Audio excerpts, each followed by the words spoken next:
If you've ever felt like you're too much or picking a niche means leaving parts of you behind, this episode is for you.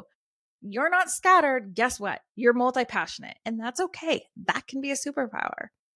And what you need isn't less creativity, less things. You need more clarity. Today, we're flipping the script and niching down, but not in a way that makes you feel like you're put in a box, because multi-passionates don't do well there. You're going to learn how to refine your message without shrinking your magic. You're going to get clear without cutting off your voice. And you're going to finally feel focused without losing that fire that drives you, so that you can actually stand up and build your business the way you want to. So let's take the pressure off and find a niche that actually feels like you, so that you can start growing. Because without a niche, we're just muddying the waters and no one's going to show up. Are you ready?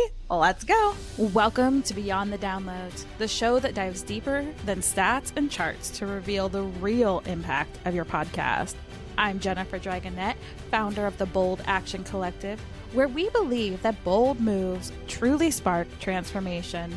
Each week, we explore how your unique story, passion, and purpose can create powerful connections that will change lives, yours and those of your listeners. If you're ready to go beyond the metrics, embrace bold action, and unleash the life raft potential of your podcast, you're in the right space. Let's go. Okay, I know this is hard, but we're going to do it anyways, right? We are going to niche down. Oh, cringe. Don't turn me off yet. I promise it'll be okay. I know you're a multi-passionate. So am I. And it's so hard. I want to be a yoga instructor. I want to teach painting in the woods with your eyes closed. I want to teach you how to use EFT tapping. I want to teach you how to use storytelling. I want to teach you about YouTube and podcasting. Well, how does that all make sense? How does that all go together? Well, it's all under Your Story is Someone's Life Raft. So there is a way to take your mess and all these multi-passionate projects and put them under one thing. So how this came up for me is, again, we keep trying trial and error, trial and error, trial and error. Well, granted, that's my personality style. That's my human design. And that's just how I do this. This happened over and over and over again with podcast clients, is that they don't have a focus. They're throwing spaghetti. And as they show up on a platform that is unrestricted, hello, podcasting, you don't have to be filtered over here. No one's going to shut you down. Yeah, you might not show up in every single country, but who cares? You're fine. But this really gives you a space where you can be you, find you. You get to put your voice behind a microphone, which is so powerful. And it's really hard for haters to hate on you, so you can feel safer about sharing your weirdness. So how this worked for me and for other clients is I just kept showing up. I followed the breadcrumbs until I landed in podcasting. Once I landed in podcasting, I'm like, oh, it saved my life. I know this is my thing. But to be honest, just being the how to launch a podcast girl, how to grow your podcast girl, it was killing me inside until I wrote the book, Your Story is Someone's Life Raft.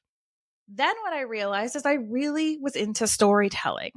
Well, heck, these all go into the same thing, right? To tell stories, you need a platform to tell them on. So I'm going to teach you how to podcast and use podcasting and YouTube, how to share your story. You see what I'm getting at? Is I'm niching down in a manner that feels good. Okay, well, so now I have storytelling, sharing it on long form content or in front of people, speaking, networking. Okay, so who am I talking to? Well, I want to talk to other women entrepreneurs that are heart-centered, have a heart-centered message, that want to make a big impact. So I'm still talking storytelling. I'm still talking podcasting. I'm still talking long-form content. I'm still using modalities that I've learned over the years, NLP, EFT, all the different trainings that I've had in marketing. I'm still using all those things, but now I'm combining it into something that feels good.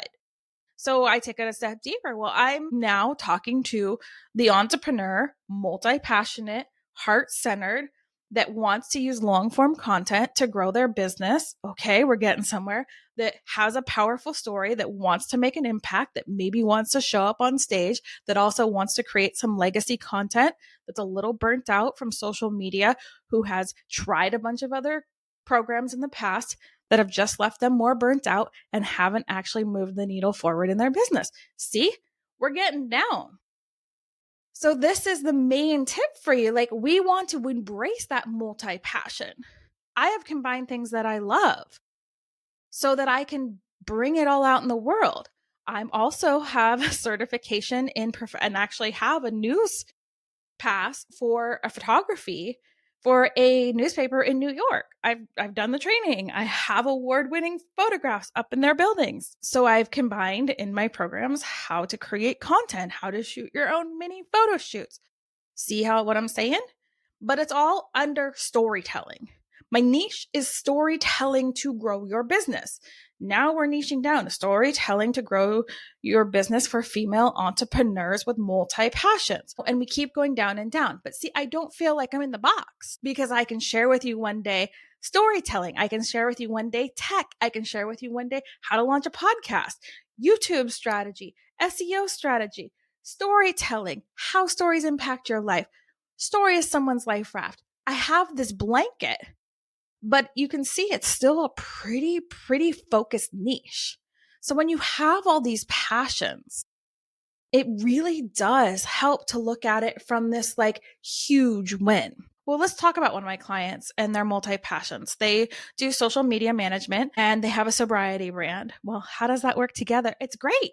There are so many things that we can do to cross promote this. We started as two different brands, but we can also pull in things from both brands to either brand, right? So when she's on her sobriety page, we can bring in like, hey, are you a mom that's sober, that's struggling, that has a business? Great. We've just niched down for her. And now she's talking about how to survive all the different things, the different school events, the different times of the year, poolside, best mocktails, how to manage your energy around your business, how to take clients out where you're not, going out for drinks and you're buying your clients drinks, but you're not drinking them and you're struggling because you want to have the drink too. So she's really got this multi-passion of like teaching people to show up and share their messages through social media. And she has this wanting to support people who are going through their sobriety journey. Two major passions, and we found a way to blend them together. So you've got to identify that core message. This is part 2. You've got to identify that core message. My core message is storytelling. Her core message is showing up as you and leading health first in all the areas of your life. So what is that core message for you? And then, this is the hardest one for me. And I struggle with this. I just got out of a cash habits challenge with Jessica Mystic, and I thought I was going to be generating cash. And instead I was bringing up all the things that were making me not want to get visible. So we got to talk about the visibility. Like, you're afraid to be visible. Why? Well, for me, there's a lot of things that came up. And I can move through them. And I am working with therapists. But, like being in a narcissistic, very abusive relationship for 16 years, being told you were terrible and not enough and gross and looked disgusting. And like, a lot of things came up, right? And then I had clients that would beat me up. It was high highs, low lows, and the energy was so bad. So all these little things store in your body, all the things from childhood. So then you don't want to show up as you, right? Too fat, my under eye circles are terrible, my hair is still wet, whatever it is, you keep showing up and you're like, hi, nope, hi, nope, hi, nope. That's me. You can tell. Look at my social media. Some days some months I'm really on fire, and some month it's like, whoa, Jen just disappeared for 2 months. Welcome to the fear of visibility. But I want you to start looking at the fears and really address where they're coming from. Like, I am safe now. I am in a safe situation where I can show up as me. I can be me, pick the clothes I want to wear. I can pick where I want to go. I can pick how I want to have my hair. I can pick who I'm talking to. I can do all those things. So it's safe for me. So I have to retrain my body that it's safe. Maybe for you, it's you showed up as you and you got some massive ugly troll online that made you feel like nothing. And now you're afraid, oh my goodness, everybody thinks I'm a troll. And that was one person, the one troll, one evil human that had nothing better to do because they hate themselves, but to pick on you. So what is this fear? And I'm really excited because I'll be dropping a tapping for you to kind of work through some of these, overcoming some of these visibility fears and things. So look out for that because it's coming soon and it's a bonus. And then I really want you to just look around. I had that client I keep talking about that came out of a cult. She had some serious visibility, but now she's standing up for other people and very visible, very, very visible on very large stages. I have shown up in different ways. I've had different clients who came to me and only wanted to do a voice podcast because they didn't like the way they look. Well, a few episodes in, few months in, they're like, okay, I'm willing to show up. How can I show up? And we started doing like mini reels or TikToks, face to camera stuff where they started slowly showing up. They're still not willing to show their whole self, but they're willing to start showing up a little bit. So sometimes it takes those baby steps to overcome the fears, but it first takes recognizing that you have a fear and that's coming back.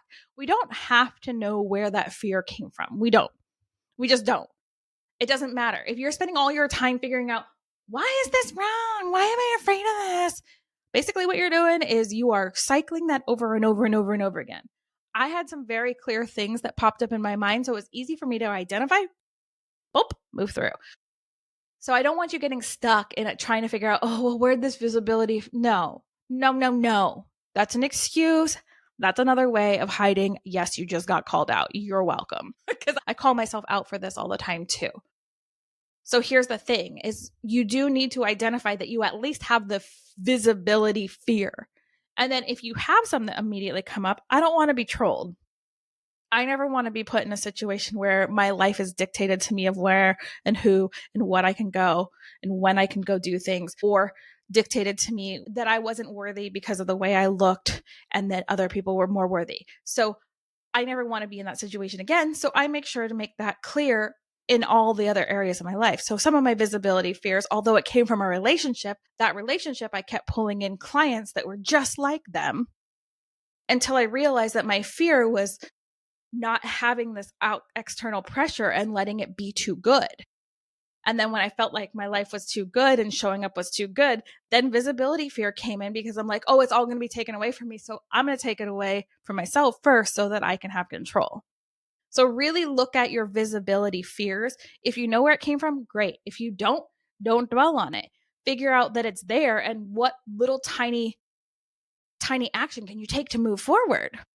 So again, every episode, I give you a 15-minute bold action, and here it is. I want you to reflect on this niche, and I'll give you some prompts in the show notes and I'll read them to you, obviously, because I want you to start thinking about things. Because I don't want you to feel like the word niche is going to put you in a box, especially as a multi-passionate, because you will quit. You will quit. You will quit. You will just not show up because you'll be like, I'm bored. You'll do it for 2 weeks and you'll be like, new program. Hello, miss. I've created 30 plus programs. How many have you seen? Maybe 6, 7 at most, but I've created more than 30. It's a great way to hide. It's a great way to not be visible is when you're stuck building programs all the time. So here are your questions. So I want you to embrace those multi-passions, and I don't want you to put yourself too far in a box, but there is going to be an overlying theme. And if you need help with these, come join the Bold Action Collective.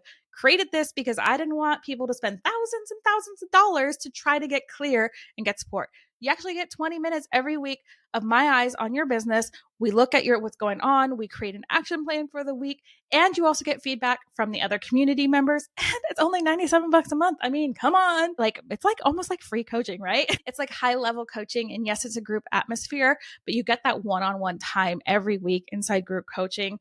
And you get the feedback and the community of all of us rising together. That as a multi-passionate can be really helpful because we're all multi-passionates in there and we've all narrowed down, gotten clear, and we're starting to take bold actions. So that's at theboldactioncollective.com. But here's your journal prompts. So I want you to list your top interests and find out some of those common threads, just like I did. And when you can go back to the beginning of this episode of how I threaded it all together, knowing that storytelling is my core common thread. List them out. Number 2, what is that core message that you have? So write a short paragraph with your core message. Don't want to write out something that's cohesive? That's fine. Just start thinking about it. What is that summary of those things from your multi-passions that you really want to do for people? I want to help people share a story so they can make an impact and an income through long-form content without driving themselves nuts trying to marketing on all these platforms and burning themselves out from social media because they know that they're too magical to be a ripple. They want to be a tsunami. What is your core message? My core message is, again, all about storytelling and how that can make a huge impact. And then, of course, I want you to think about those fears, that fear of visibility. And I want you to make some sort of an affirmation statement, whatever you want to call it, that you can start thinking to switch that. And why I want you to do this, and I want you to tap on either like maybe the chest point or your side of your hand, if you know tapping, but just, or tap somewhere on your body that feels like it needs some tapping, and whatever that counteracting is. Like my fear of showing up and being visible because I'm afraid to be drawn back in by these people that abuse me. I tap into, I am safe to show up and to be me. And I don't attract people that will manipulate me and make me feel like nothing again. And I just tap anywhere that feels like you'll know. But once you have these fears and these fears of why you're not being visible, just come up with something that you can say to yourself. I am safe. I am safe to be me. I am safe to show up. I'm not going to be abused again. I am going to see the signs before I get so deep that it takes away from who I am. Whatever it is, just tap on your body so that your brain and body kind of have this connection. You can start moving stuff. You can also shake while you're saying it because we're shaking out that energy, but just really go through there. So if you need the journal prompts, again, they're in the show notes. And if you want to join us and hang out in the Bold Action Collective so that you can get clear on your niche and you can find that common thread in your multi-passion so you can light your business on fire, again, theboldaction.collective.com. Information's in the show notes. But I really want you to take action. It's all about taking action. I'm not just going to spit, here's some tips, find these things. Like, take these actions. 15 minutes every week. I'll give you 15 minutes. It'll move your business forward, I promise. It's like free coaching. Hey, you're welcome. Anyways, go out and make today amazing because you are beautiful, you are wonderful, you are worthy, and your story deserves a microphone. So go do the thing.